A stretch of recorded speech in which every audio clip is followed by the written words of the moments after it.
Good evening, ladies and gentlemen, and welcome to the Center for International Governance Innovation. My name is Jacqueline Lepore, and I am a research associate in CIGI's Global Security and Politics program. It is my distinct pleasure to welcome you to this evening. I would like to thank each and every one of you for joining us tonight. To start us off, I would like to introduce Dr. Jim Blight, the CIGI Chair in Foreign Policy Development at the Balsillie School of International Affairs.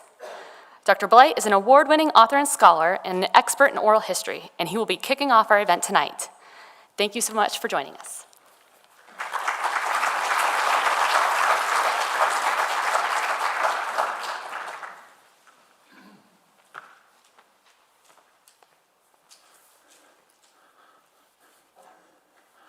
There's an old saying that this guy doesn't need an introduction, so he's not going to get one. I love it. I have the honor tonight of introducing our speaker, Bruce Riedel of the Brookings Institution. I've done it in this room once before. Bruce, in addition to his many other accomplishments, has been the intellectual engine of a project that Janet Lang and I are involved with on U.S.-Iran relations since the Islamic Revolution. Now, Janet and I met Bruce almost 10 years ago to the day, having successfully recruited him to a conference we'd organized at the Rockefeller Study Center in Bellagio, Italy. Yeah. Somebody's got to do the hard work here. It was on the past, present, and future of Iran's relations with the West. As is customary at such gatherings, we asked the participants in the first session to briefly introduce themselves. Janet and I both recall vividly the way Bruce introduced himself. I'm putting quotes around this because I think I'm about right. "My friends," he said with a grin on his face that reached from ear to ear, "I have just retired from a 30-year stint in the United States government. So I must preemptively ask you for forgiveness if from time to time during our discussions this week I give the impression of being an animal that has only recently been released from captivity. So if I seem too aggressive in my questioning, if my voice is a little too loud, it's because I'm not quite housebroken for such a scholarly context as this one." The uncaged animal, who is our speaker tonight, was the star of the conference. Can we look at the first photo? Yes. Take a look at this photo. This is Bruce Riedel, after 30 years in the U.S. government, taking notes like a freshman, or at least like the freshman that every professor fantasizes he gets. This new colleague of ours was clearly somebody who knew how to take notes, who knew not to trust his memory, and if I remember correctly, Bruce was the only participant in need of a new ballpoint pen at the beginning of each session. Now, everyone should, of course, meet everyone else in Bellagio, Italy. That's our candidate, Janet's in mind, for the most beautiful spot on earth. Anyone here been there? Yeah, oh yeah. There's work to be done now. Come on, Waterloo.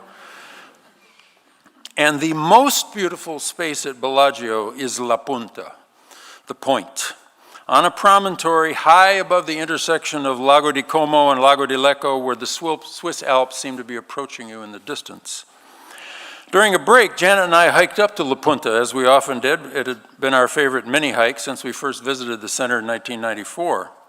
As we got to the peak, what to our wondering eyes should appear but Bruce Riedel, still taking notes. Second photo, please. There he is. There's the notebook. There's the Coca-Cola. Now, the interesting thing is, if you will look closely at his feet, we find it impossible to believe that anyone could hike up there in penny loafers and not need medical attention. But he did it. Somehow, he did it. Now, eventually, we learned, Bruce and his wife Elizabeth visited Bellagio together. So romantic. Elizabeth is also a veteran of 30 years service in the U.S. government, and also, like her husband, spent years analyzing the Middle East. Would you please welcome Elizabeth Riedel, who's here tonight.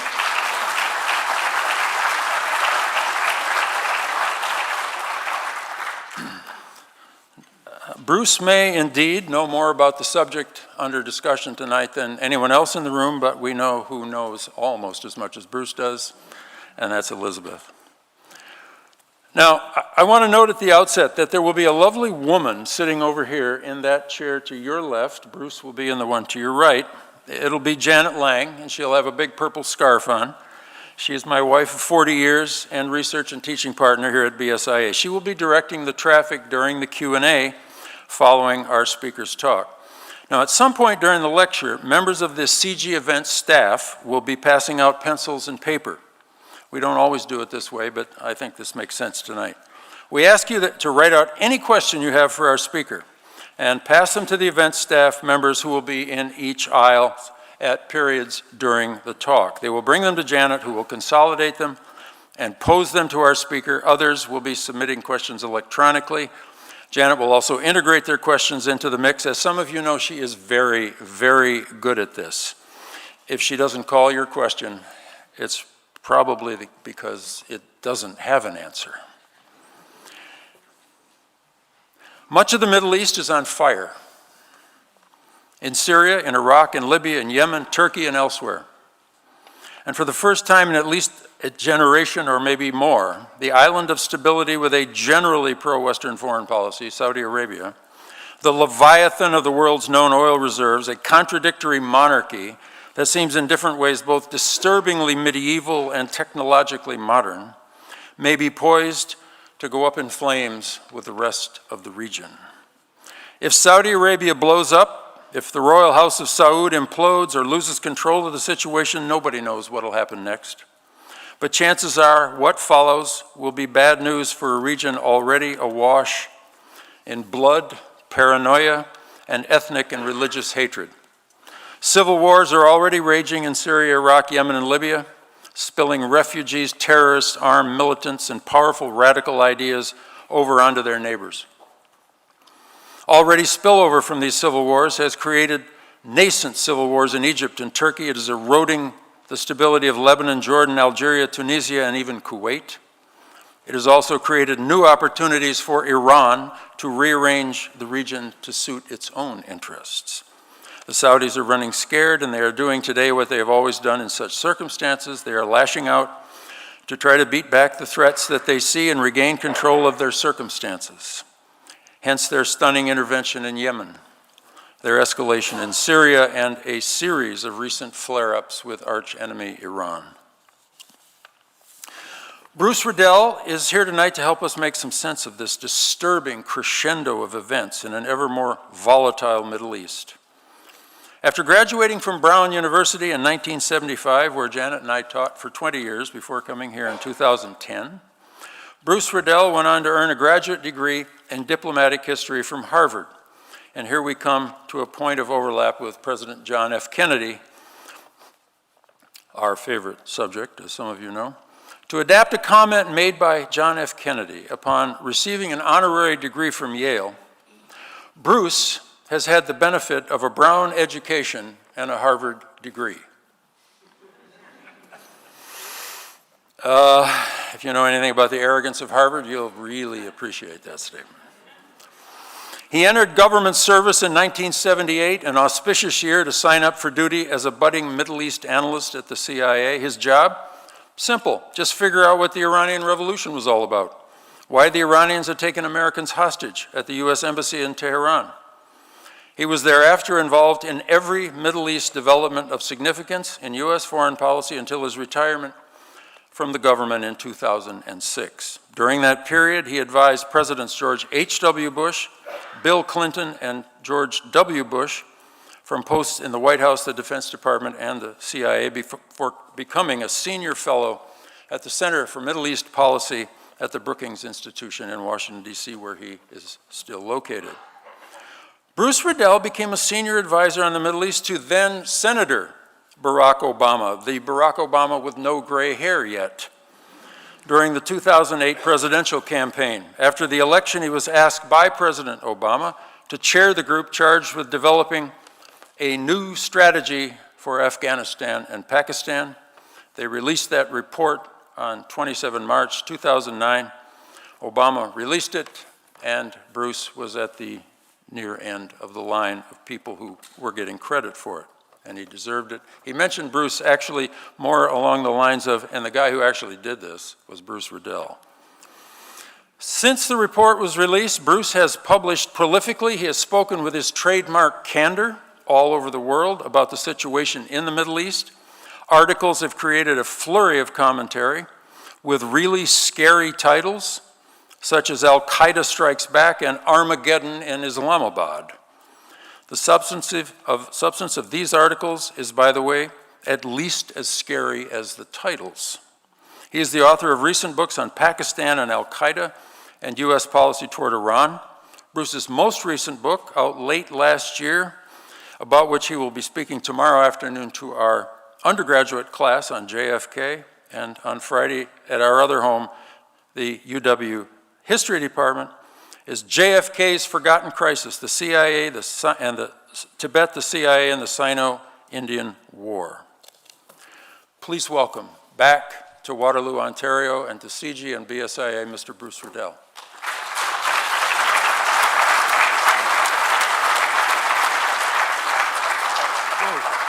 Thank you.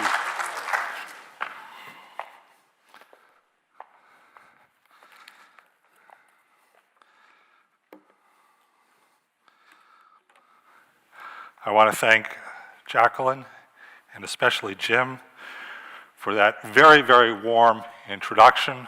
I want to thank all of you for coming out tonight on what could almost be a spring-like night in Canada. I want to thank CIGI for inviting me to come back again.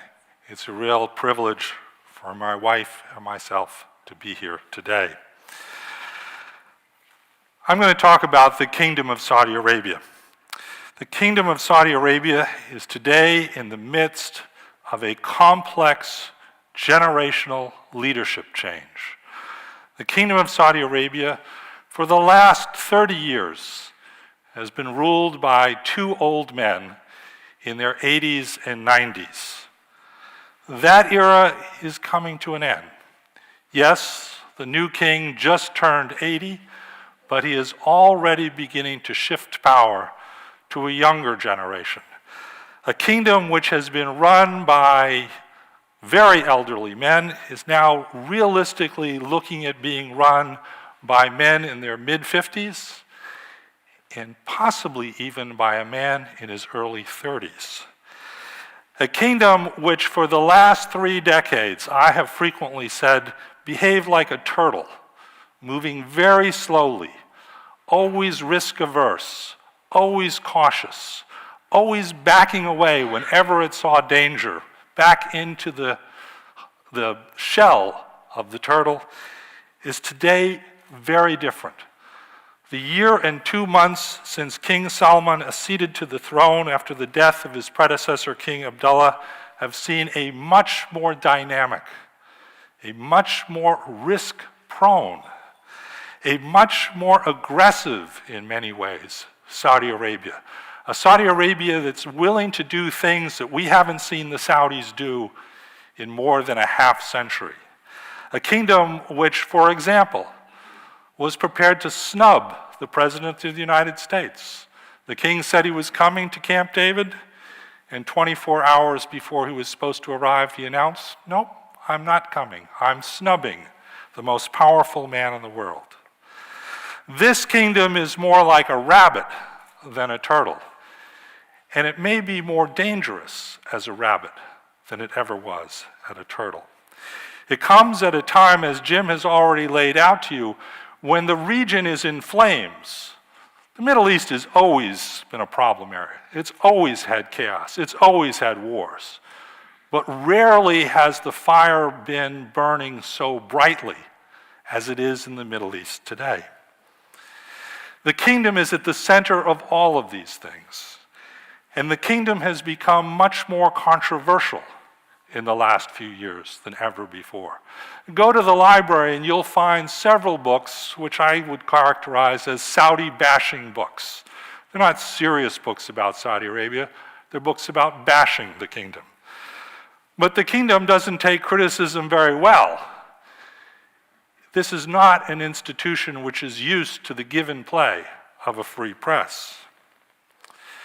So let's start by asking the simple question. Well, why does Saudi Arabia really matter?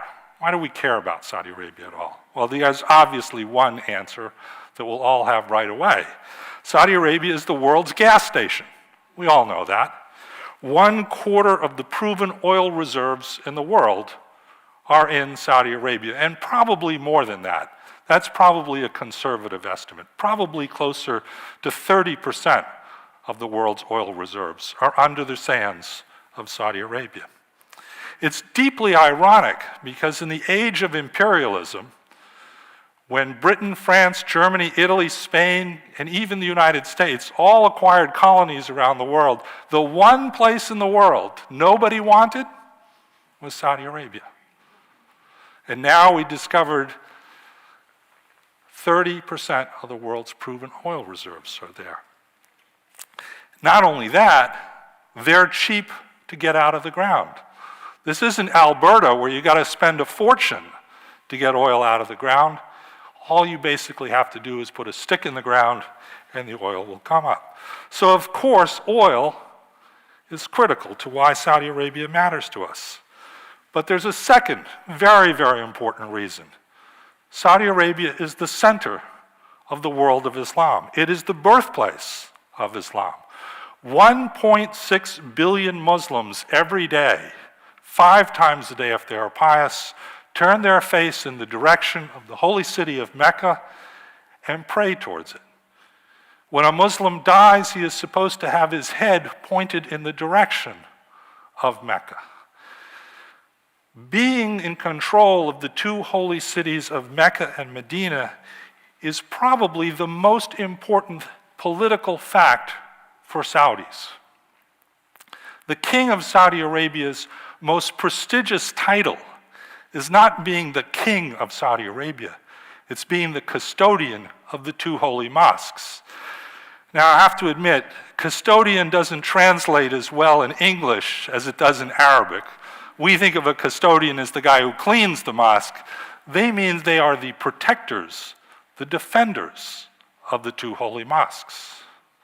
And Saudi Arabia has transformed the 2 holy mosques. Here you can see a picture of Mecca. You can see here is the holy mosque down here.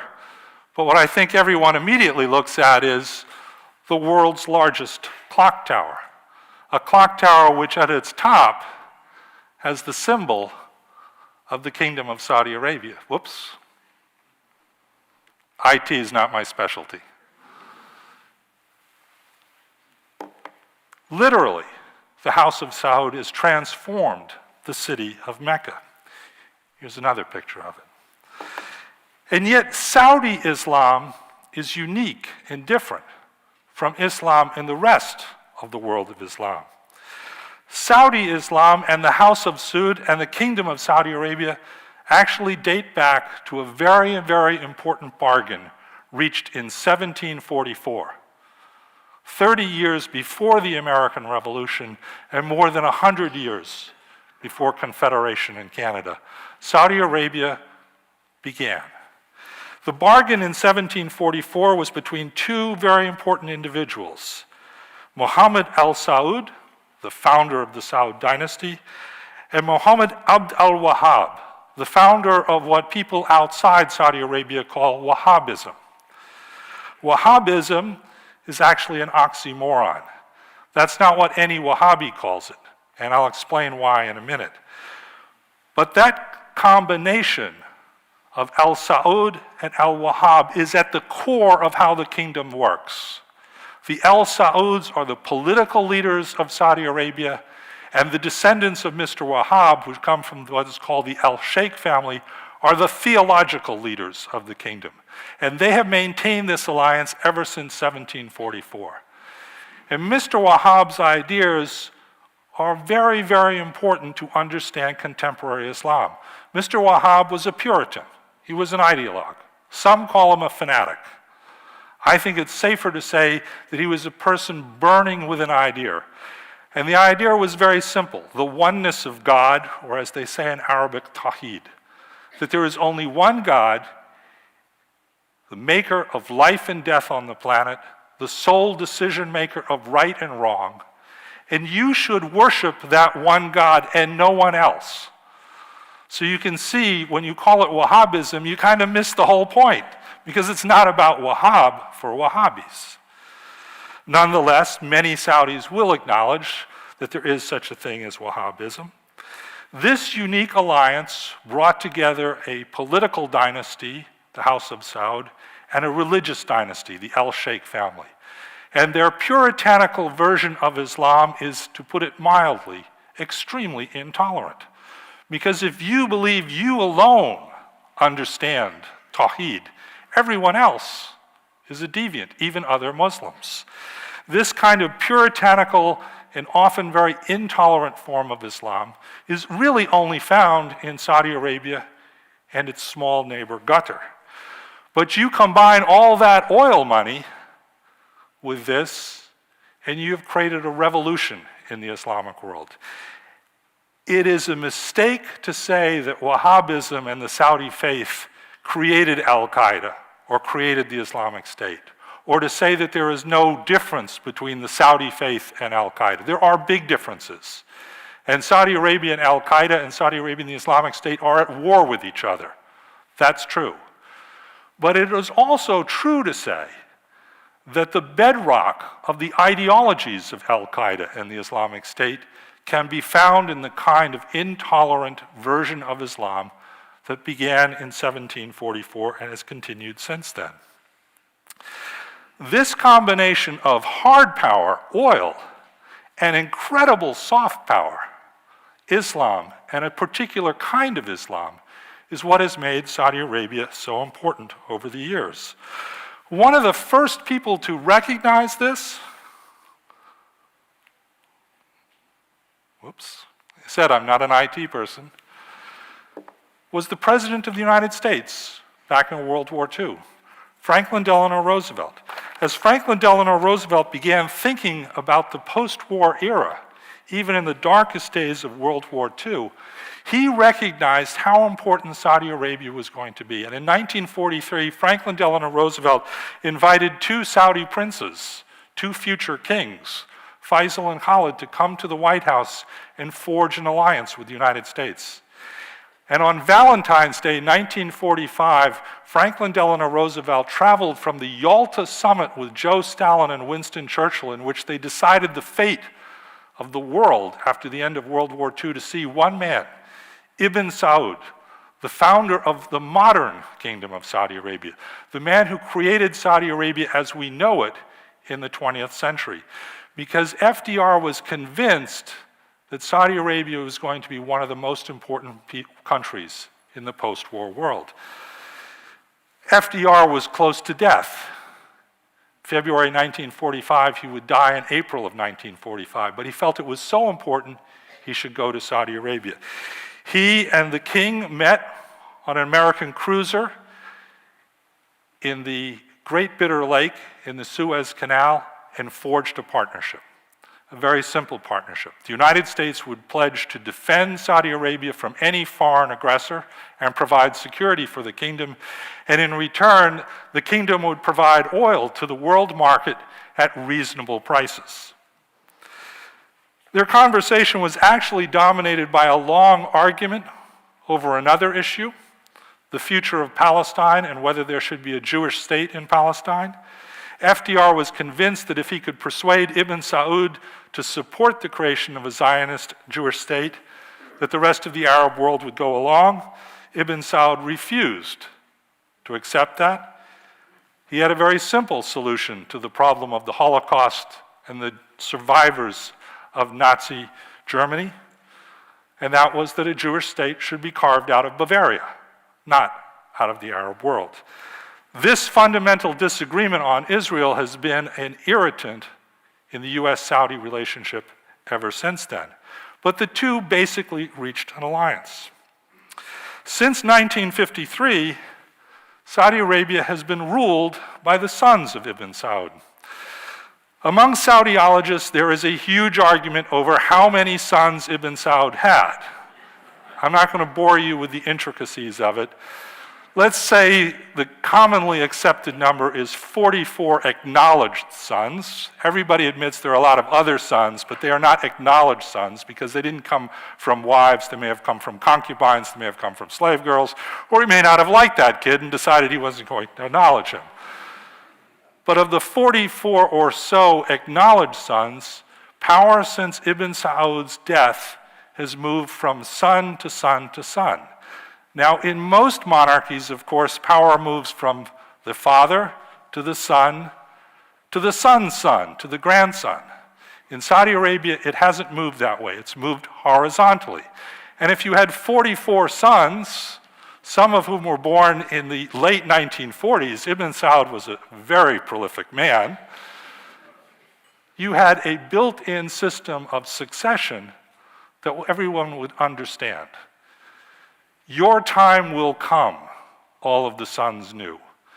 And if you waited your time, and you lived long enough, and you basically kept your nose clean, your time would sooner or later come. This solved one of the inherent problems of any absolute monarchy. Saudi Arabia is a unique combination of an absolute monarchy and a theocracy. In the absolute monarchy part of it, the Achilles heel of every absolute monarchy is the question of succession. Who will be the next king? By moving from son to son to son, that problem was essentially eliminated for the better part of a half century. But even the most brilliant scheme in government sooner or later has a sell-by date. And in January of last year, after 20 years either as the de facto ruler, because his brother King Fahd had had a stroke, and as crown prince he was essentially running the kingdom for 10 years, or 10 years after Fahd finally succumbed to the stroke and died, King Abdullah had been the face of Saudi Arabia. Abdullah, as I have suggested to you before, was a careful, cautious man. He sought to avoid conflict. He understood Saudi Arabia's weaknesses and its strengths, and he tried to play to its strengths and avoid its weaknesses. King Abdullah was also in many ways, by Saudi standards, not ours, but by Saudi standards, a reformer, a man who wanted to change the kingdom. He understood that in his generation, Saudi Arabia had gone from illiterate Bedouin tribes searching desperately for water every day to a country in the 21st century with some of the biggest cities in the Muslim world, some of the most advanced cities in the Muslim world, and some citizens with advanced degrees that no one, when King Abdullah was born, could even imagine would ever happen to Saudis. As a reformer, his particular emphasis was on education, and especially higher education for women. King Abdullah believed in the notion that every Saudi woman had a right to a higher education. Well, as I said, he died in January of last year, and he was succeeded by yet another son of Ibn Saud, King Salman, the guy at the top of the triangle here. Salman just turned 80 this Christmas season. He had been, for the last 50 years before he became crown prince in 2013, the governor of Riyadh. Riyadh is the Saudi capital. It's right in the middle of Saudi Arabia in the Nejd Desert.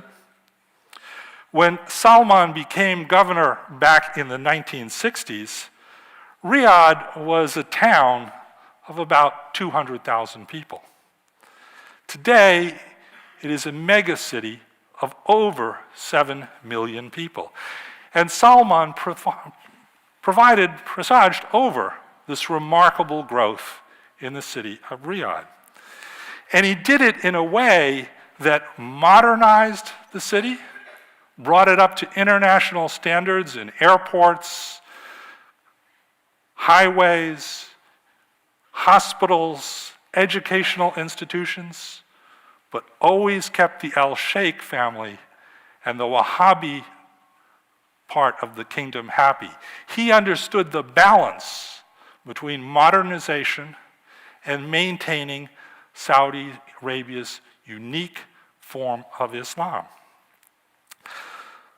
Riyadh is probably the most conservative city in the Islamic world. Being governor of Riyadh also meant something else. Almost 90% of the House of Saud lives somewhere in the Riyadh area. The House of Saud is not a tiny little family like the Windsors or the Hashemites or the Pahlavis before them. There are somewhere around 10,000 princes in Saudi Arabia, and accordingly an equal number of princesses. While the princesses may have no political power, they also get a stipend. How high you are in the pecking order determines how much of a stipend you give. But almost all of them live in the Riyadh area.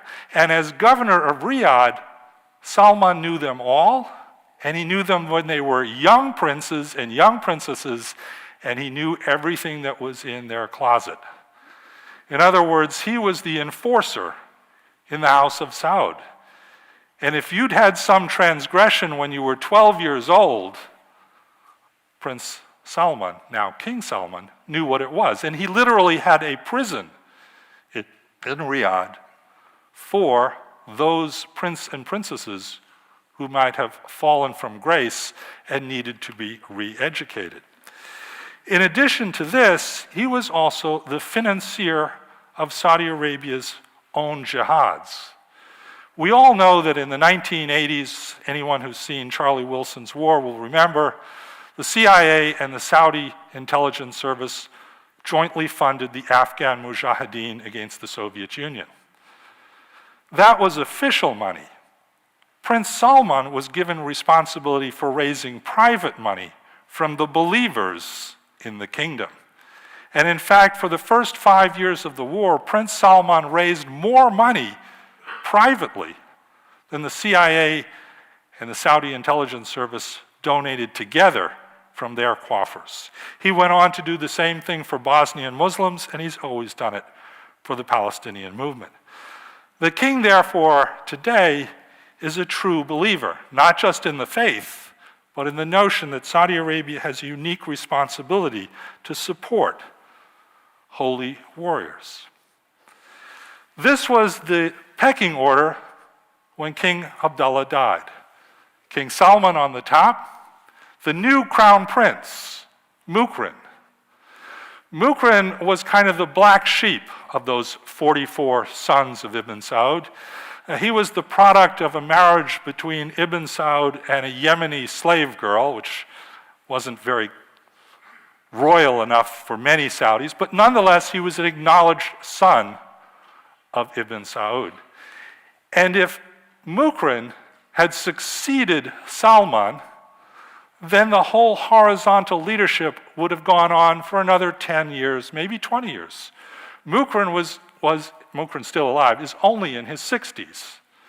He could have provided leadership long after Salman was gone, and this moment of decision when succession passed from the sons to the grandsons could have been kicked down the road for another decade, maybe 2 decades, until April of 2015, when with no warning, at 4 o'clock in the morning, and with no explanation, Mukrin decided he didn't want to be Crown Prince of Saudi Arabia. We didn't even get the usual explanation from politicians that I want to spend more time with my family. There was no explanation whatsoever. And so the then third in line, Mohammed bin Nayef, moved up. Note the way they are pictured here. Salman's definitely on top, Mukrin is number 2, and Mohammed bin Nayef is number 3. In April, we got a new leadership. Salman's still king. Mohammed bin Nayef is now crown prince. And the king's own favorite son, Mohammed bin Salman, is now deputy crown prince and third in the order of succession. And note, the king's definitely in front. But do you notice something odd about 2 and 3? There's no pecking order anymore. They're equal. Mohammed bin Nayef, now Crown Prince, he's been Crown Prince now for almost a year, is about 55 years old. He's extraordinarily well prepared for the job. He went to school at Lewis and Clark College in Oregon. He then went into the business of becoming the next Minister of Interior in Saudi Arabia, where he would succeed his father. He was trained at the FBI Academy in Quantico and then went on to Scotland Yard. I have called him the Prince of Counterterrorism because he really is the Prince of Counterterrorism. Mohammed bin Nayef may be the best counterterrorist in the world today. He has successfully defeated al-Qaeda in the Kingdom of Saudi Arabia. He was responsible almost single-handedly for preventing the last major al-Qaeda attack on the homeland of the United States back in 2013. His spies were able to figure out that al-Qaeda was going to send bombs to explode over November of 2012, on the eve of the 2012 election, outside Barack Obama's own hometown. His spies were able to give the Central Intelligence Agency the tracking numbers of the cartons the bombs were being sent FedEx to the United States. Now, if someone gives you the tracking numbers of bombs and you fail to prevent them from getting on those planes, you really ought to get out of the counterterrorism business completely. Because if someone gives you the tracking number and you screw it up after that, you're really in the wrong business. This is actionable intelligence. Mohammed bin Nayef is so good at his job that al-Qaeda has tried to assassinate him at least 3 times. The most famous time was this man over here. He was a senior al-Qaeda operative. He volunteered to turn himself in, and he said that not only will I turn myself in, but I will bring other senior al-Qaeda operatives in from Yemen. But I'll only do it if I can do it face-to-face with Mohammed bin Nayef. Mohammed bin Nayef agreed, and he also agreed that he would not be searched except by a regular metal search like you get at the airport. It turned out that the terrorist who wanted to turn himself in was actually fibbing. He was still a terrorist. And in what I will refer to as a body cavity, and I'll leave it at that, he had a bomb on him. When he met with Mohammed bin Nayef, he asked if he could use his cell phone to contact his friends in Yemen. When he got his friends in Yemen on the phone, he gave it to Mohammed bin Nayef, and they said, "Welcome to hell." And the terrorist blew himself up.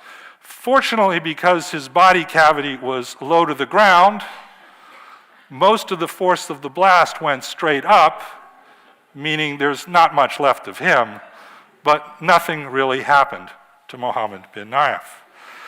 Mohammed bin Nayef has every reason to be the next king of Saudi Arabia. He knows what he's doing. He's very friendly towards the United States. He and the current director of Central Intelligence, John Brennan, I would say, are about as close as 2 spies can ever get to be. One other thing you should know about Mohammed bin Nayef is he has 2 daughters and no sons. So in the pecking order of Saudi politics, he's a safe person to make crown prince. He is today fighting the Islamic State.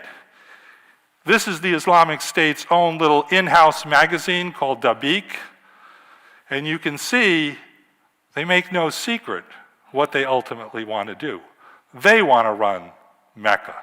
They want to get rid of the custodian of the 2 holy mosques and make Saudi Arabia part of their Islamic caliphate. The new number 3 is Mohammed bin Salman. Mohammed bin Nayef is referred to in the kingdom as MBN. Mohammed bin Salman is referred to as MBS. I'm sorry, all the names start the same way. It's either Mohammed or Abdullah. That's the way it is in Saudi Arabia. But remember, Mohammed bin Nayef is number 2. Mohammed bin Salman is number 3. Mohammed bin Salman is probably 30. Why do I say probably 30? Well, when his father acceded to the throne in January of 2015, he became Minister of Defense, which had been one of Salman's last responsibilities when he was also Crown Prince. And the Saudi press in January 2015 led readers to believe that the new Minister of Defense was 34 years old. Even 34 seemed remarkably young in a kingdom which prides itself on expertise, in which age is venerated, in which experience counts a lot. Then, in April, as I said, he came, in addition to Minister of Defense, Deputy Crown Prince. And now the Saudi press led you to believe he was 30. The New York Times, prompted by someone in the think tank community, searched hard at King Saud University, and no one could remember him being in that class. Turned out he wasn't in that class. He was actually 29 years old. Why do I dwell on this? Because obviously it's a point of friction for Mohammed bin Salman exactly how old he is. But let's say for now he looks to be somewhere around 30. He has older siblings. There are other sons of King Salman who have much more experience. One of them was the first Saudi astronaut. Another has been Deputy Minister of Petroleum for more than 20 years. But Mohammed bin Salman is clearly the king's favorite. He is widely regarded as a bull in a china shop. He's aggressive. He's obviously very, very earnest about getting ahead. He's been the architect of Saudi Arabia's war in Yemen, which is now just over a year old, a war in Yemen which has created a humanitarian tragedy. This is street graffiti from Yemen's capital, Sana'a, showing the viciousness of Saudi Arabia's war against Yemen.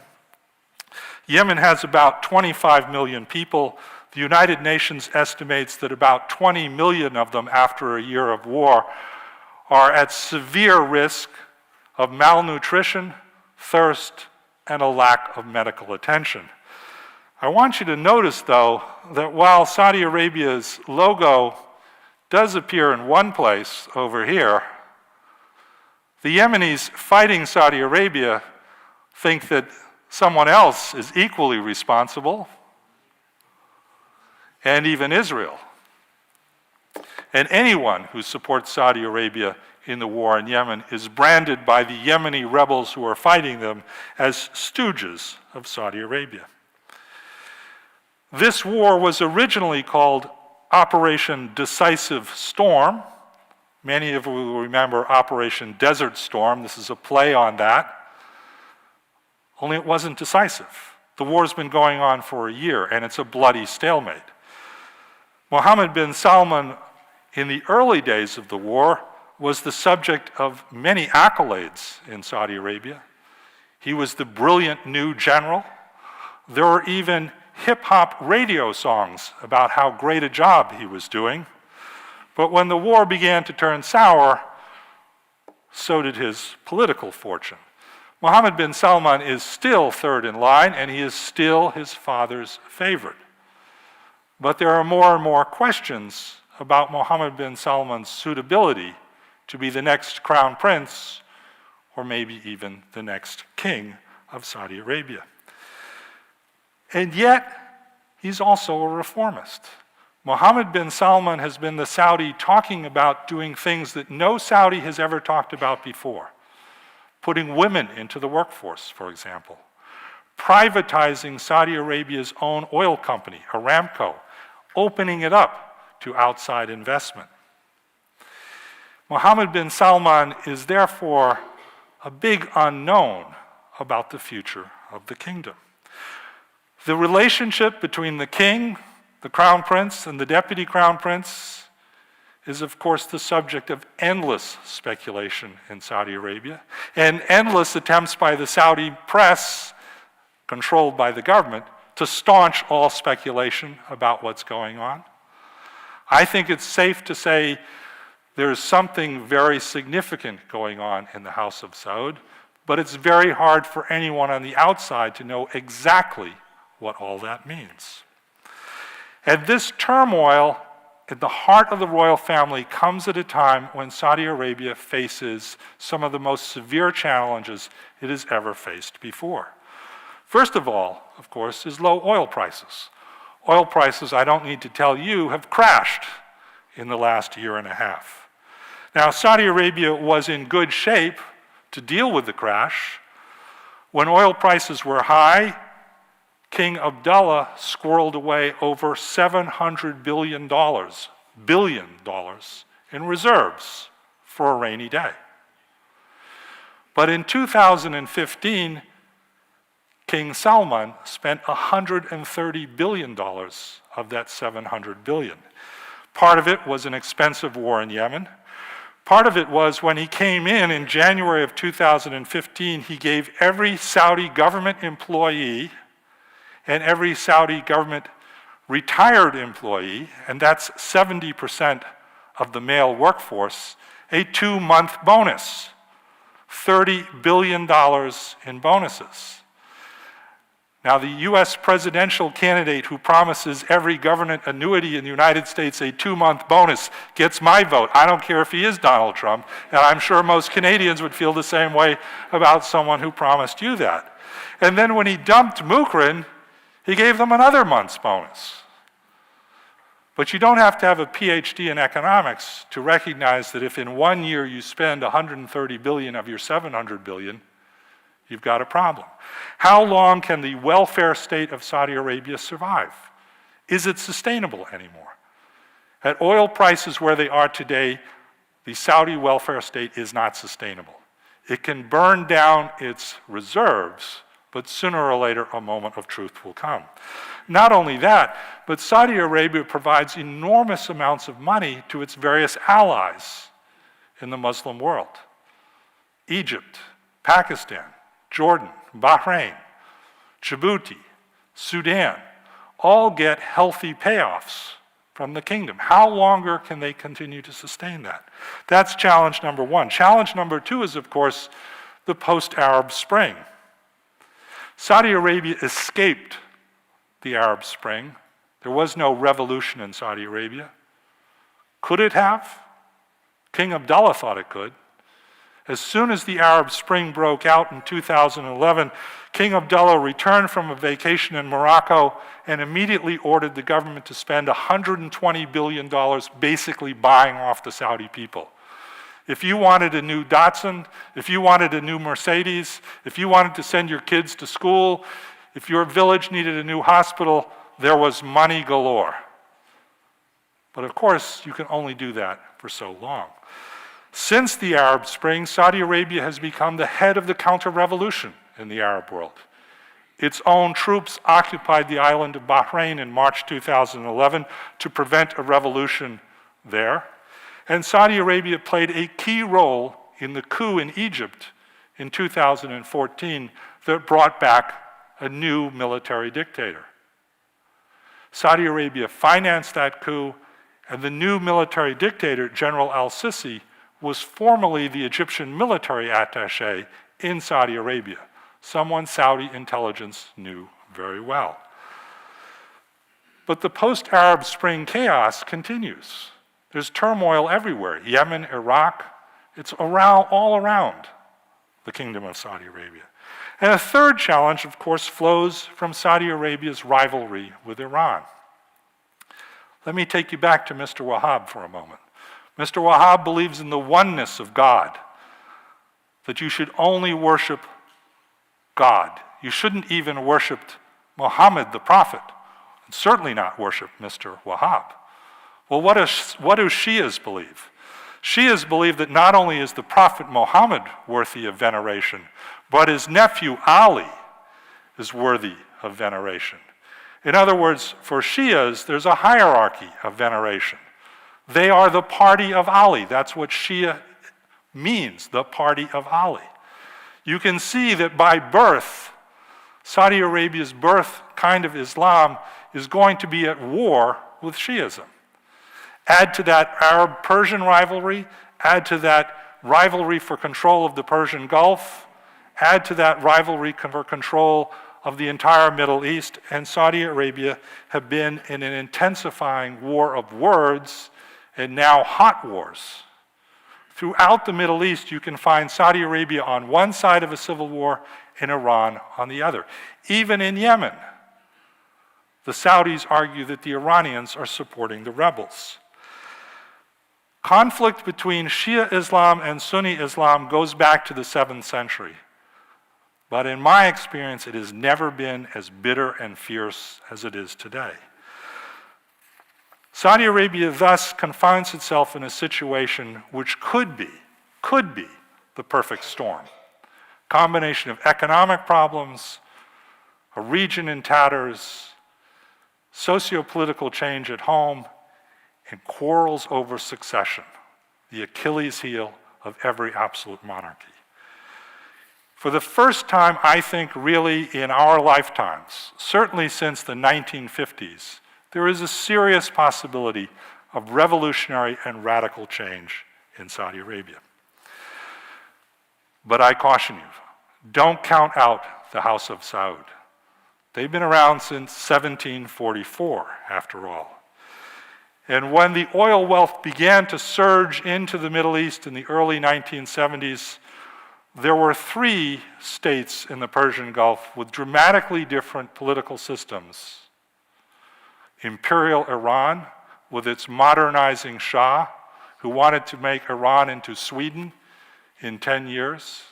Saddam Hussein's Iraq, which allowed women equality. Yes, it was equality in a police state, but they had every reason to be as persecuted as any man in a revolutionary nationalist socialist system, and Saudi Arabia. Very few observers, I think, back in 1973 or 1974 would have said only one of those would survive into the 21st century, the House of Saud. So watch this space. We may see change that we've never seen before. We are watching a Shakespearean story dwell out over who will be the next king. One last point, one last more variable. And that is the variable that I haven't talked about at all yet. Whoops. Those are all the people that Saudi Arabia supports. That's the president of Egypt, the prime minister of Pakistan. You can barely see him, but the new head of the Sudan. They're all on the dole, essentially from the guy in the middle. Must be kind of a funny way to sit there. I guess you wonder who's getting the most money. Am I getting as much money as he is? But there's one other variable. That 51% of Saudi Arabia that has never mattered in the past. Remember what I said to you about King Abdullah. His one real reform was higher education for women. A new generation of Saudi women is emerging who have different expectations than any generation of Saudi women before. What they will want to do with those expectations is something nobody knows, including probably many of them. But the Saudi Arabia that sooner or later lets girls and women drive is going to be a different kind of Saudi Arabia than the Saudi Arabia we have seen for the last 2.5 centuries. Abdullah even appointed a woman to be a deputy cabinet member. No woman had ever been that high in the Saudi political system. She was deputy minister for education. King Salman fired her on his first day in office. She had the quaint idea that Saudi women should be able to have physical education as well as other kinds of education. And the clerical establishment, the Al-Sheikh family, said, absolutely not.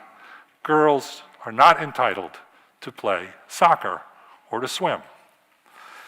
That's the mentality that the kingdom lives with. But King Salman did let Saudi women vote for the first time this year. Now, these are municipal elections for positions that have very, very little real power. but they are the only positions in the kingdom which are subject to election. And Saudi women this winter, for the first time, voted. And some of them even ran for office. And more than 24 won offices. And almost certainly that means that somewhere in the kingdom, some Saudi man actually voted for a Saudi woman, because I don't think they all won 51 to 49 when it broke down. These are important changes at the heart of the socioeconomic and political social system that runs Saudi Arabia today. Saudi Arabia matters. It matters enormously. It is a country in transition that it has not faced in our lifetimes. And how that transition plays out will matter tremendously to all of us in the United States and in Canada. With that, I look forward to Janet's questions and those of the rest of you as well. Thank you very much.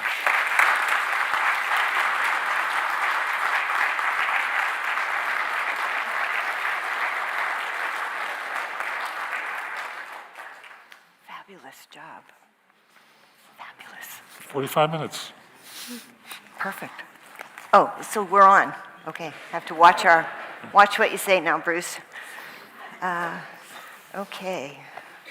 So they're passing out the sheets and the pencils, and please, as soon as you fill them out, just raise your hand so that they can come get them and bring them up to me. And as Jim mentioned, we have a couple of wonderful classes that we're teaching now, and so a lot of issues have come up as we've told people that they had a real treat coming with Bruce's appearances here. So I've been sort of primed, since I figured I might take a minute or two to get some of the questions, okay? So to begin with, so Bruce, you've talked about Saudi Arabia and essentially the influence that they have, financial and otherwise. Does the arrow go the other way? Who would you say, if anyone, influences Saudi Arabia? Oh, yay, thanks. Saudi Arabia does listen to what is called the Arab Street. It's a term which is, as it indicates, kind of vague. What is the Arab Street?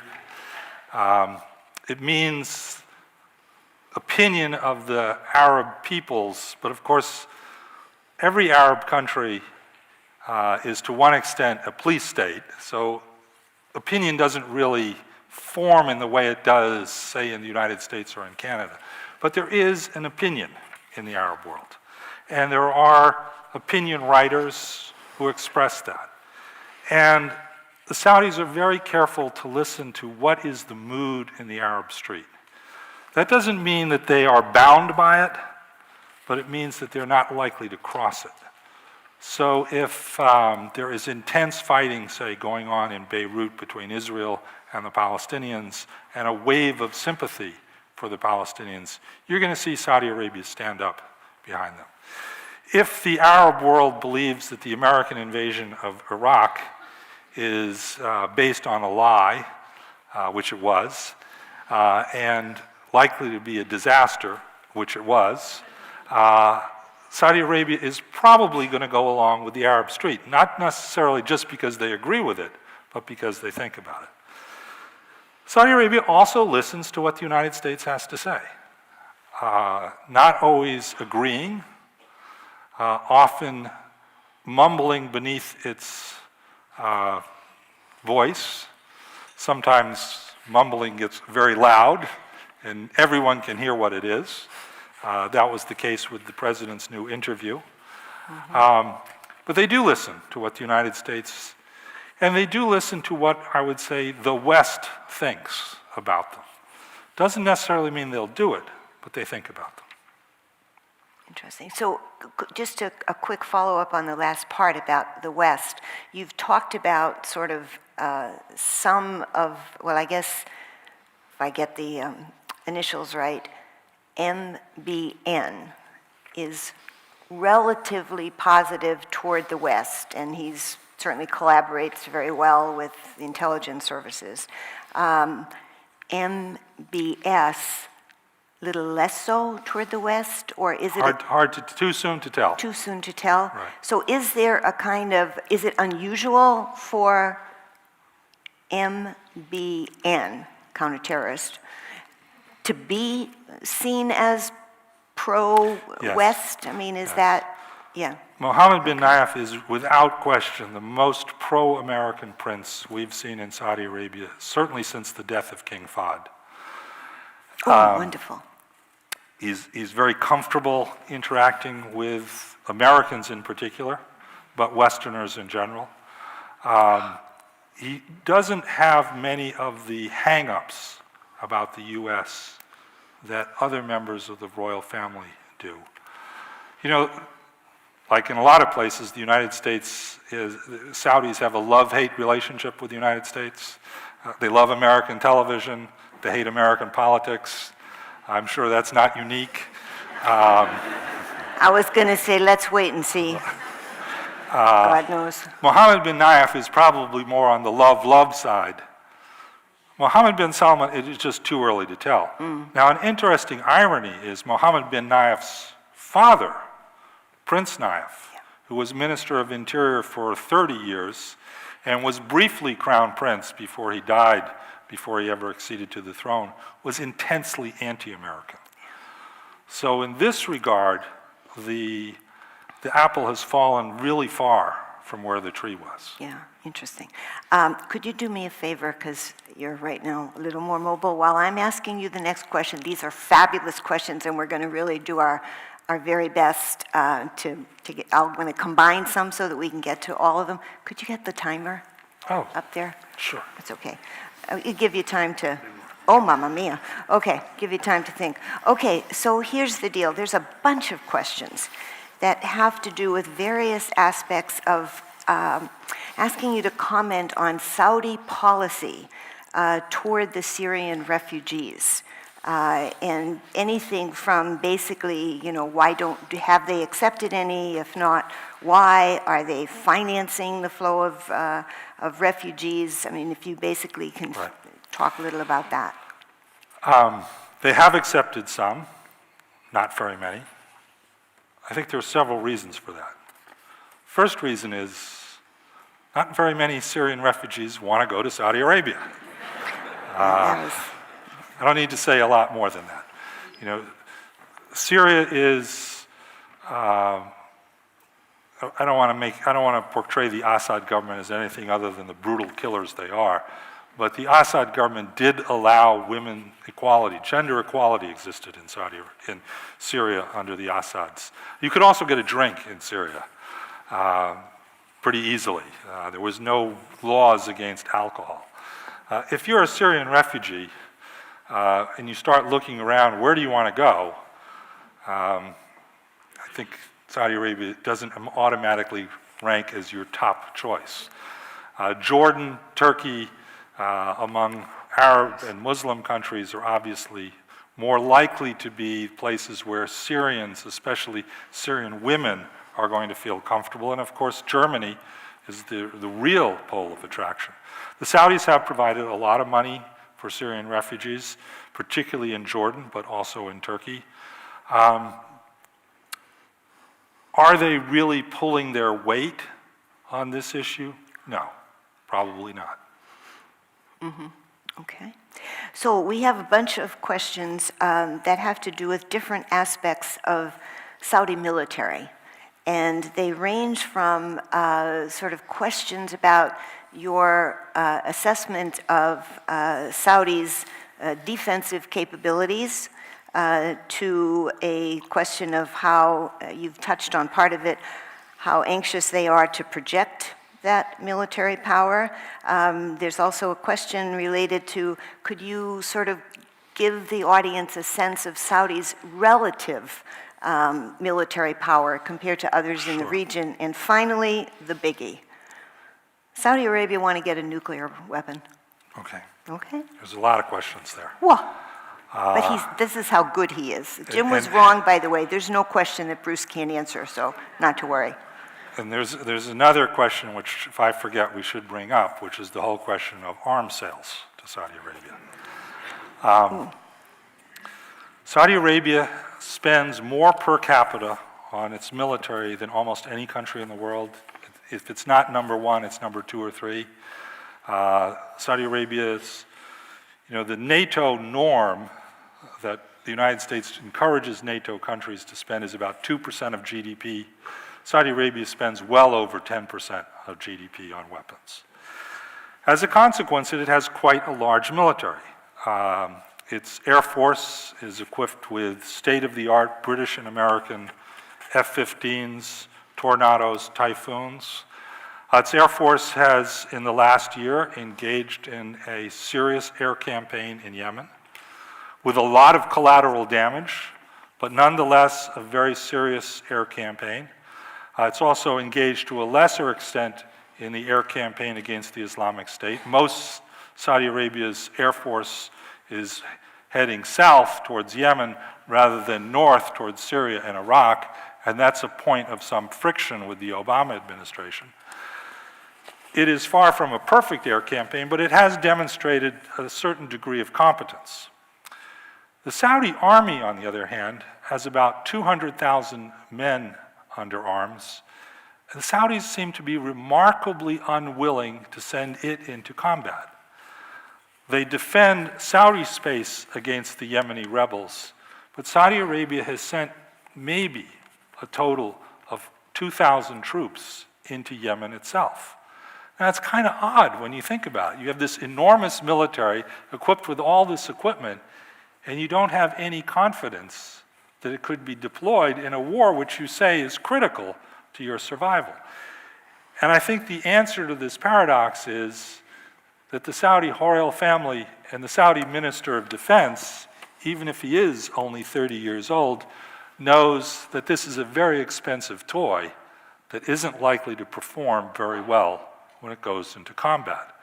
The Saudi military is primarily there, the ground forces, the army and the National Guard, and they're very distinct and separate, are basically there to prevent a military coup from occurring in Saudi Arabia. They've done a very good job. There hasn't been even a hint of a military coup since the early 1960s. But they're not there to be used to project power. It's an expensive toy that the Saudis want to keep clean.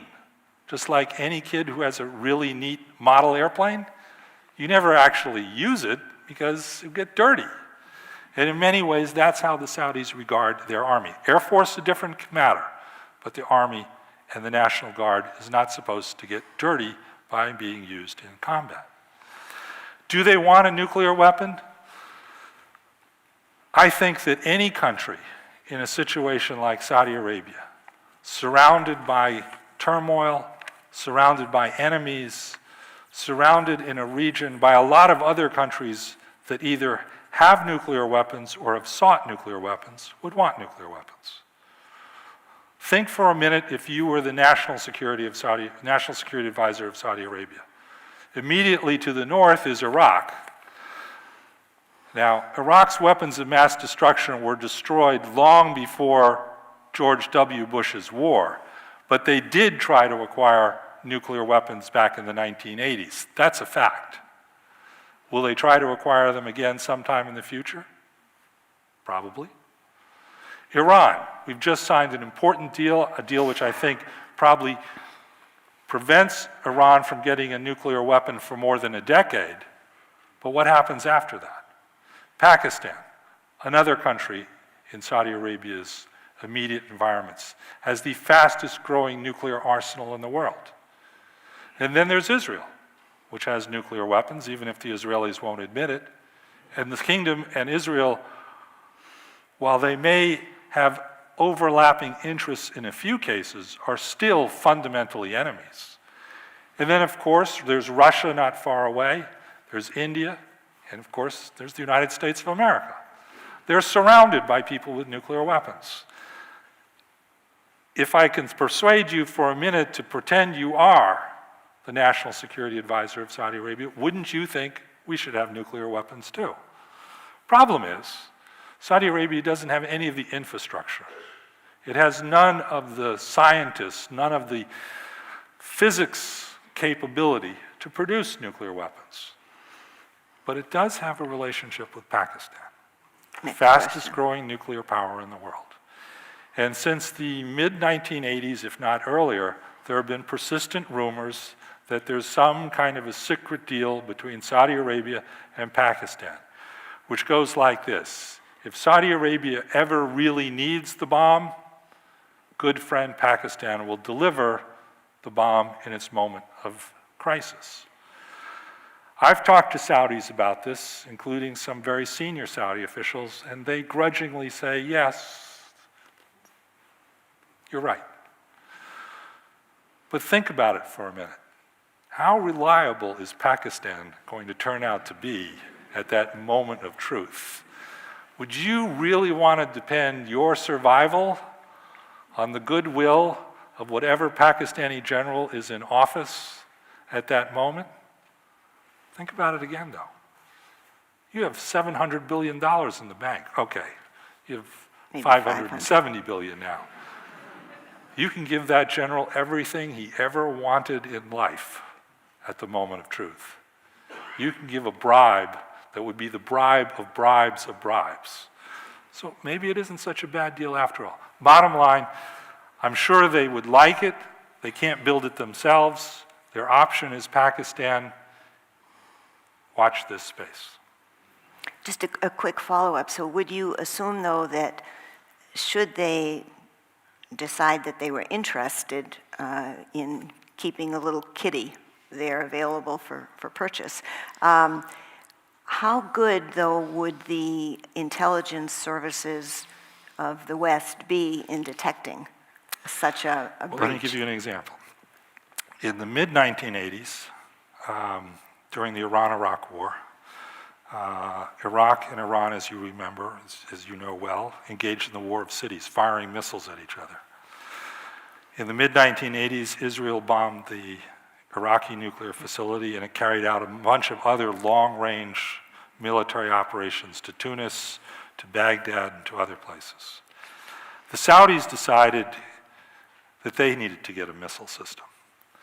And they secretly negotiated with Communist China, with which at the time they had no diplomatic relations. And they and the Communist Chinese agreed that Communist China would provide Saudi Arabia with an intermediate range ballistic missile. It's called the East Wind in China, or the CSS-2. They successfully not only purchased them, but imported them secretly into the kingdom, built the underground nuclear launch facilities underground missile launch facilities that they would fire from, and installed them before Western intelligence, including the CIA, including the Mossad, including MI6, found out about them. When we came to the conclusion, I think in 1986, that the Saudis had successfully pulled off one of the great arms diversions in history, in a country where we thought we had things pretty well covered, people were mad as hell in the Reagan administration. One other thing to know about a CSS-2. In Communist China, they never put TNT on a CSS-2. There's no point in putting it. It's like hurling a block of concrete 1,000 miles through the sky. Yes, it'll make a big big hole in the ground, but that's all it will do. In Communist China, it has a nuclear weapon. So if you're among those who think there may be something between Pakistan and Saudi Arabia, they have the launch facilities to do it. Last point on this. A year and a half ago, for the first time since the 1980s, Saudi Arabia publicly displayed its CSS-2s. They had never shown them to the public before. 2 years ago, in a military parade, the CSS-2s were paraded along with the tanks and everything else. Who was sitting in the stands as the guest of honor for the parade? The Chief of Army Staff of Pakistan, the most powerful Pakistani general in the world. Was that a signal?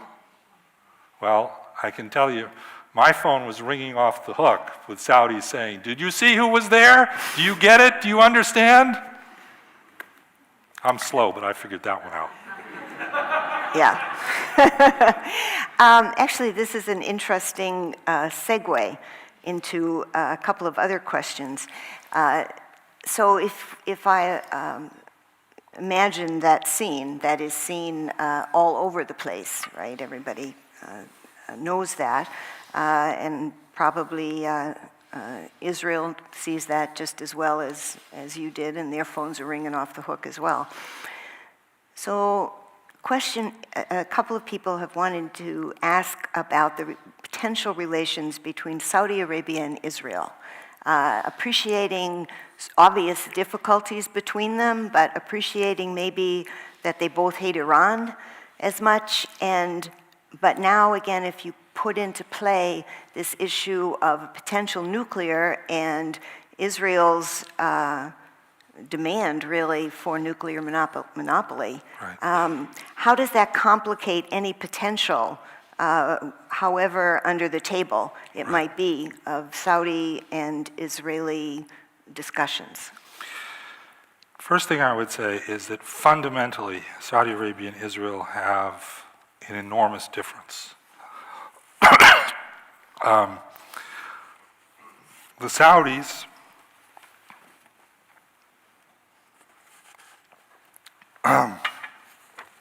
are believers in the Palestinian cause.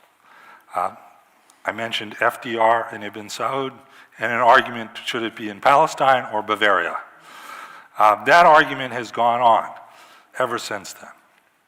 Saudi Arabia has been a very generous supporter of Palestinian movements over the years. As the custodian of the two holy mosques, Saudi kings also feel a responsibility for the third holy mosque in Jerusalem. And if you study Saudi Arabia's reaction to peace proposals over the years, for the Saudis, the fundamental question has always been, will the Dome of the Rock come back under Muslim Arab sovereignty? They're prepared to see parts of Jerusalem move into Israel, but Saudi Arabia's fundamental position, and here it gets to the core of the alliance between the Saudis and the Al-Sheikh family, is that Jerusalem must return to Muslim rule. But of course, that's not in the cards anytime soon.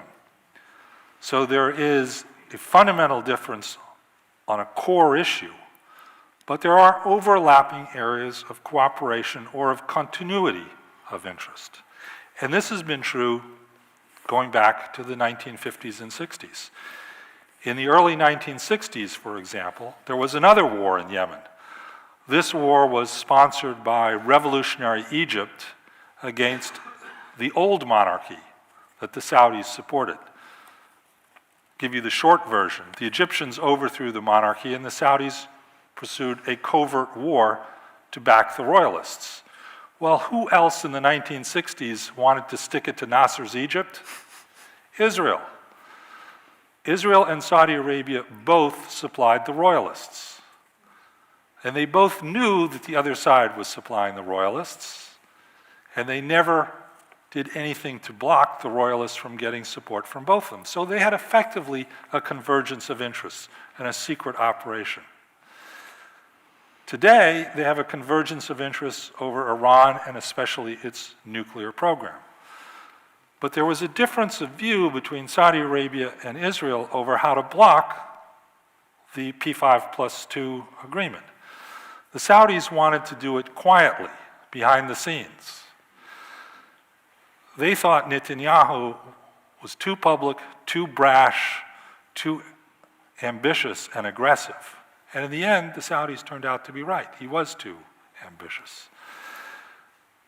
Plus, the last thing the Saudis want to do is appear to be Israel's proxy. They may have an overlap of interests, but no Saudi prince wants to appear to be the guy who's now in Israel's pocket.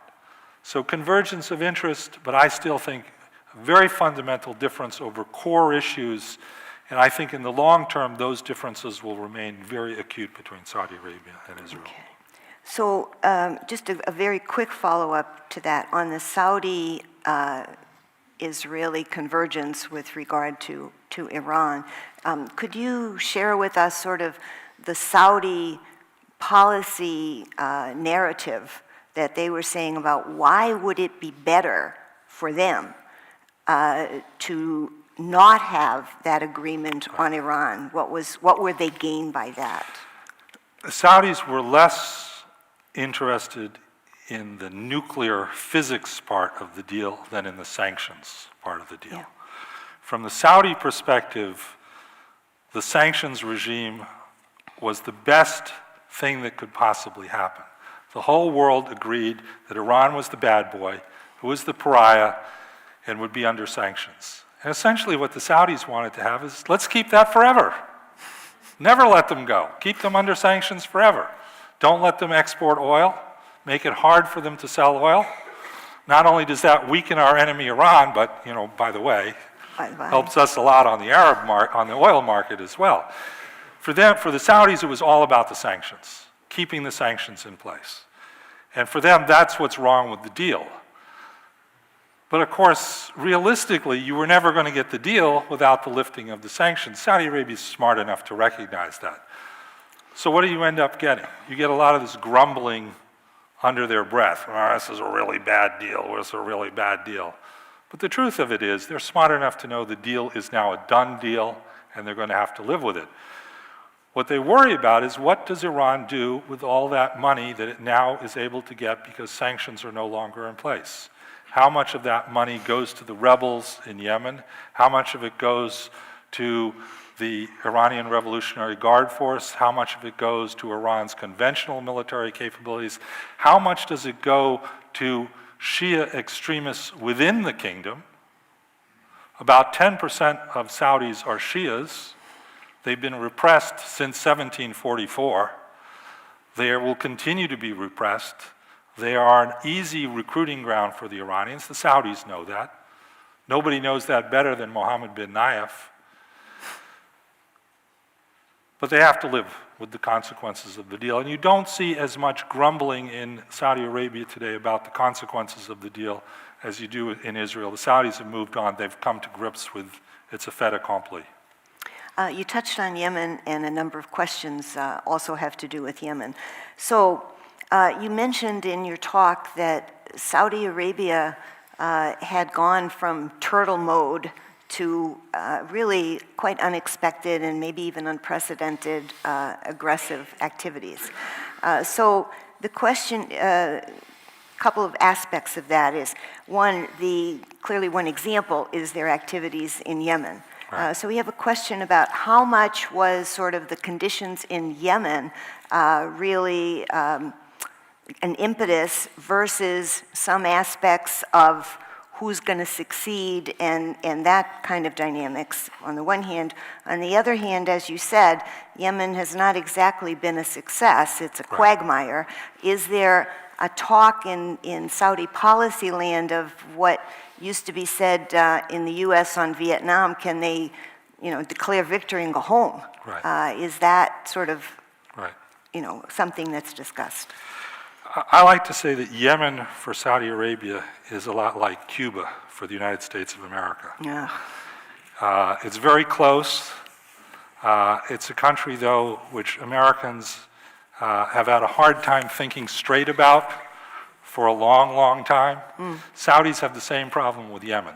It's immediately next door, but they've always had a hard time really thinking coherently about what goes on in Yemen.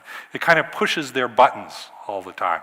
And the Yemenis know they push the Saudis' buttons, so they love to just push it to them. Just like Fidel knows how to push it to the Americans. I think that's part of the reason why this war happened, a lack of thought. I mean, if you weren't willing to use your 200,000-man army, how are you going to get rid of the rebels? If the rebels if the old government, the government the rebels had fought against, could stay in power, you wouldn't have had the rebellion. So what was going to be the mechanism for Operation Decisive Storm? That was clearly not thought through. I think there was certainly a part of this that was all about the young new defense minister wanted to show he was smarter than everyone else, he was a great general. There were probably a lot of generals who were telling him, oh yeah, sure sir, we can take that hill, just send me in, coach, knowing that he wasn't going to be sent in at all. There was probably a lot of Royal Saudi Air Force pilots saying, oh yeah, air power will solve the problem. We've heard that before. There was a certain amount of hubris and inexperience all coming together at the same time. Today, the Saudis are very much adopting the Vietnam logo. In fact, they've already said major combat operations are over. Heard that before? And we have succeeded in our number one objective. Yemen is not an Iranian proxy on the Arabian Peninsula. Now, of course, it was probably never going to be a proxy on the Arabian Peninsula, but Quibble, quibble, quibble, quibble. quibble, quibble. You know, people, all those details. But if this is an honorable way for Saudi Arabia to say, we've declared victory, we're going home, that's great. One big problem. There's no Pacific Ocean. America can leave Vietnam and come home and say, goodbye, never want to see you again. Saudi Arabia can't do that with Yemen, especially after it has spent a year bombing the poorest Arab country with the military of the richest Arab country. 20 million or so Yemenis are at terrible risk today. This is the Syrian problem, but if this is the Syrian problem in 2012. If it keeps going, it's going to be even worse than the Syrian problem. And those people are going to have memories, and they're going to remember what Saudi Arabia did to their country. And they're also going to remember who supported Saudi Arabia in this war. Saudi Arabia could not conduct this war without the active support of two countries, the United States of America and the United Kingdom. The Royal Saudi Air Force depends upon logistics supplies and munitions and expertise and technicians from the United States of America and the United Kingdom to operate. If Washington and London say the war is over, the war is over. But we haven't made that call. We've decided to let the Saudis continue this war and to support it. And there will be a consequence sooner or later. We have a cluster of questions that take us back into Saudi Arabia and its internal mechanisms and so forth. So it's actually you've touched on one part of it, but it's a four-part question that I'm going to give you, okay? He's very good. So you mentioned, so these are sort of concerns and threats. Three of them are, and then a different category, to the Saudi body politique. One you've mentioned briefly, and that is the Shia minority. And the question is that simply managed by brutality only or some other possible way? The other thing you've mentioned is this growing different aspirations of young Saudi women who are educated and maybe have different expectations than their mother did. What avenues are there for them? The third one actually is young Saudi men. They're certainly privileged relative to the women, but their job options aren't that great either. And so you've got essentially this generational time bomb, and I imagine, I'll just add this part in, but if we look at the Shia problem, there's got to be a generational issue there as well. So those are the threats. And then the other question that I'll throw in here is that someone asked is, are there any, or what would you say are the constraints that a Saudi king must attend to, if any? Let me start with the Shia. They're roughly 10% of, nobody does census data in Saudi Arabia that is publicly available, so we don't really know how many there are. Ironically, the vast majority of those Saudi Shias are all located in what is called the eastern province of Saudi Arabia, the part that's right on the Persian Gulf, which means that the Shia are actually sitting on the place where all the oil is. So if you want to think about the paradoxes here, the Lord Almighty decided to put all the oil in the kingdom of Saudi Arabia, but he put it under the Shias' villages. What was the complicated message he was sending to all of us by doing that? Probably not oneness. Probably not oneness.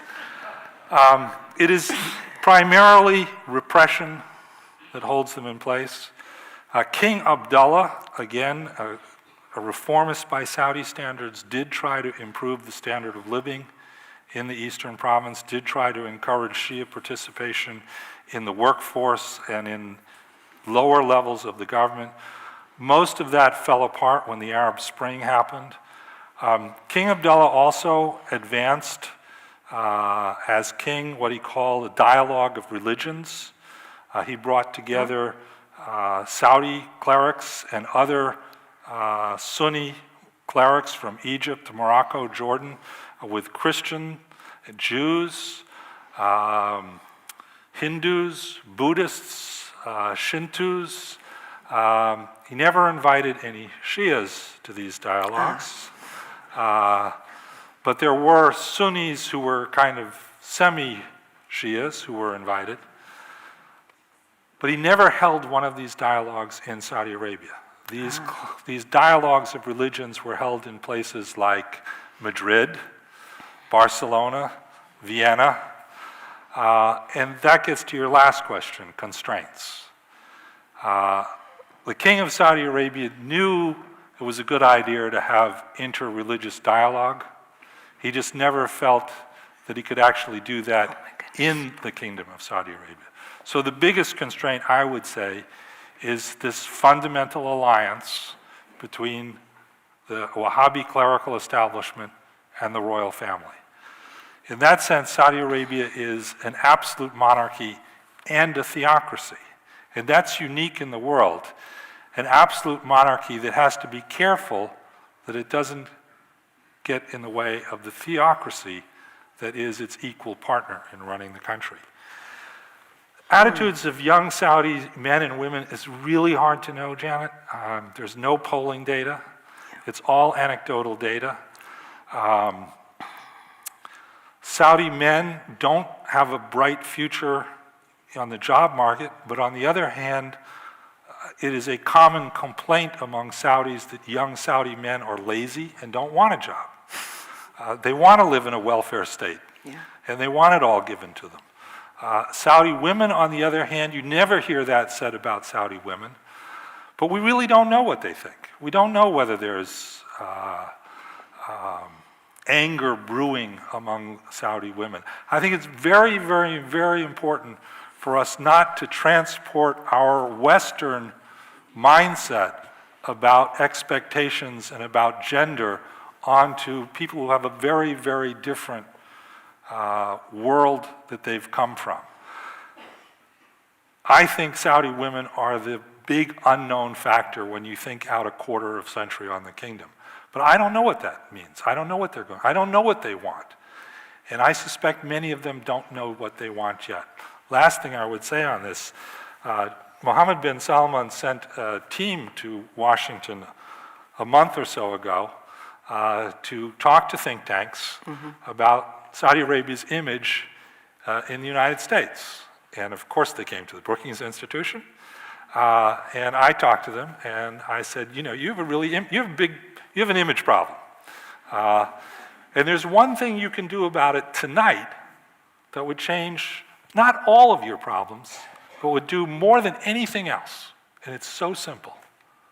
Just give them driver's licenses, right? How many people's vision of Saudi Arabia is framed around this whole notion that Saudi women can't drive? It's the only country in the world where women can't drive. Just give them a driver's license. Oh, no, we can't do that. And their head of their delegation gave me a great answer. He said, my wife doesn't want to drive. And I said, why? Because it's so far from the parking lot to getting into the mall. She'd rather have her driver take her there. I said, if you really believe this, you are in a world of delusion that I can't help you with. I didn't say that, but. A certain spin.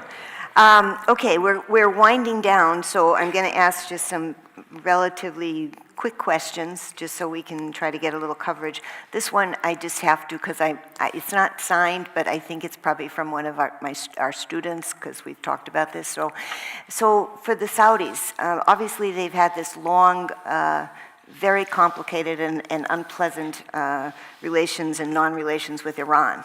Does it matter at all? Is anybody noticing and responding to the change in the leadership in Iran?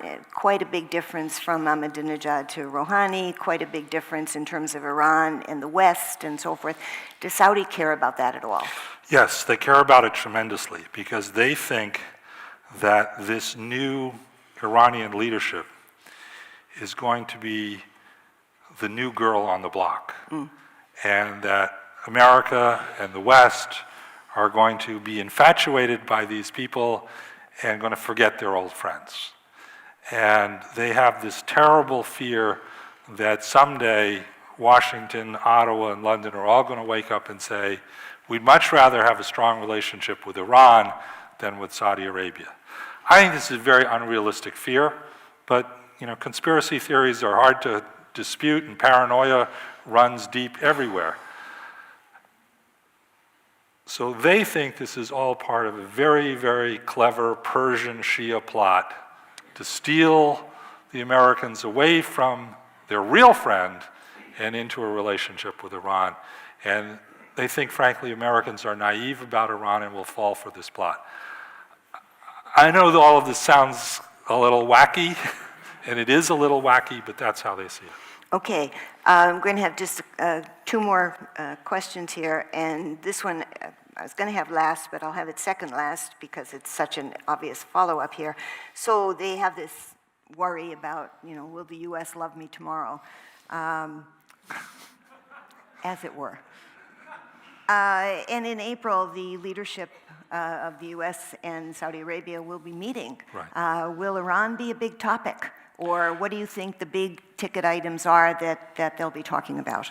Guns, guns, and more guns. President Obama, who famously has expressed publicly his doubts about Saudi Arabia, has in 7 years sold Saudi Arabia $95 billion of weapons. The largest arms deal in American history has been done with Saudi Arabia on President Obama's watch. The largest arms deal in the history of the United Kingdom was done under a variety of British prime ministers, starting with Margaret Thatcher and ending with, actually, David Cameron is still continuing it. And I don't need to tell you the largest arms deal in Canadian history has been done with Saudi Arabia. It's an interesting paradox. We sell them enormous amounts of military equipment, and yet it seems to give them more leverage over us than us leverage over them for obvious reasons. Because if you don't make infantry fighting vehicles in London, Ontario, a lot of people are going to lose jobs in London, Ontario. If you don't sell them F-15s, a lot of people in St. Louis, Missouri, and in Houston, Texas, and actually the people who make F-15s are very smart. Every F-15 has components in it that are built in all 50 states of the United States of America. So if you don't sell those F-15s, you're going to lose jobs everywhere. It's an election year. President Obama is not going to talk to the Saudis about cutting off military supplies for the war in Yemen. They're going to talk about more arms assistance to Saudi Arabia. It's a real paradox about this relationship that I've become increasingly fixated on in studying Saudi Arabia. How has the fact that they want so much arms ended up giving them so much leverage over the people who sell them those arms? We'll all be reading his book to get the answer to that for sure. Okay, so there are quite a few questions have come in, and I'm going to consolidate them. The issue basically is the religious extremism of Saudi Arabia. And you've talked a little bit about oneness and the importance of the kingdom and the religion and so forth. But there's people would like you to talk about, in a sense, the funding and the exporting and support of extremists in many places via madras and so forth, and how important is that to Saudi Arabia internally, the effects that it has. Are there any ways to put the brakes on that or change that? It's a very important question, and a question about which there's a lot of hyperbole out there. As I said, the Saudi religion is not Al-Qaedism, but there is a relationship between the kind of worldview that the distinctive brand of Islam that Saudi Arabia promotes has, that is susceptible to being warped into Al-Qaedism. Remember, though, at the same time, as I said, Saudi Arabia is at war with Al-Qaeda. It's a real, genuine, serious war, and it's at war with the Islamic State.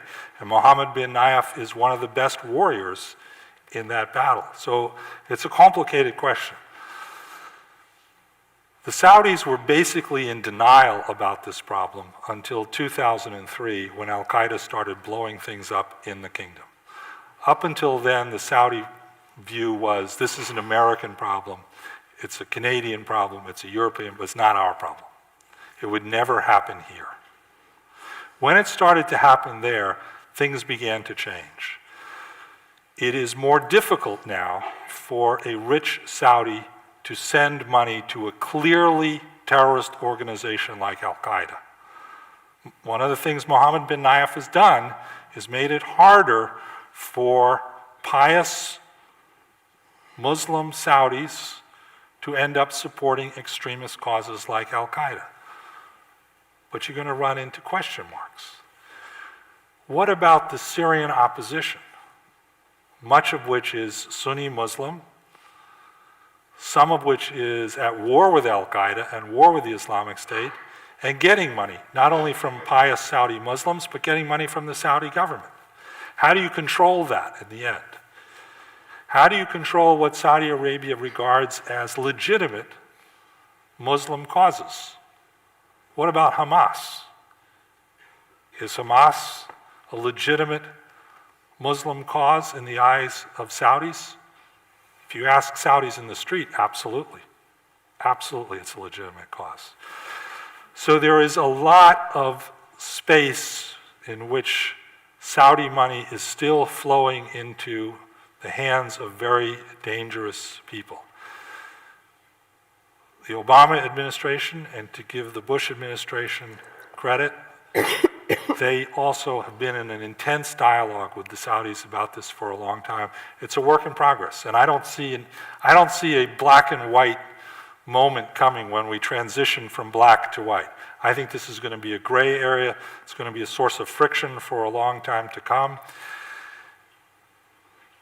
One thing I'm certain of, and that's this: that partnership between the House of Saud and the clerical establishment is not going to change. Saudi Arabia is not going to become a constitutional monarchy with a Protestant revolution.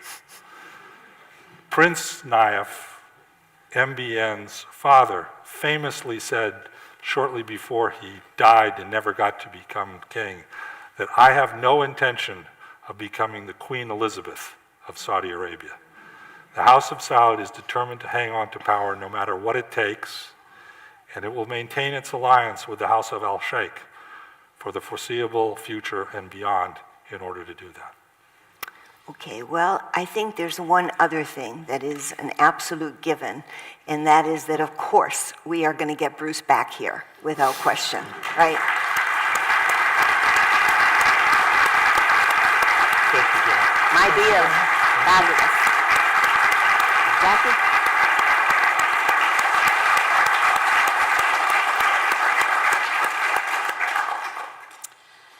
Bruce, Janet, Jim, thank you so much for your time tonight. That was an absolutely fascinating discussion. I know that I learned a lot about what drives Saudi Arabia, its trajectory for the future, and the many knowns and unknowns. It's certainly given me quite a bit to think about, and I have to say a particular thank you to the audience for such provocative and relevant questions. A few comments before we adjourn. For those here at CIGI for the first time, please sign up for our newsletter in the lobby or check out our website, which will list upcoming free events. We offer those monthly. Also, don't forget to mark your calendar for May 4th, when the U.S. Ambassador Canada, Bruce Heyman, will be joining us at CIGI for a public event. More details on that to come. Keep checking the website. And once again, thank you to everybody for joining us tonight.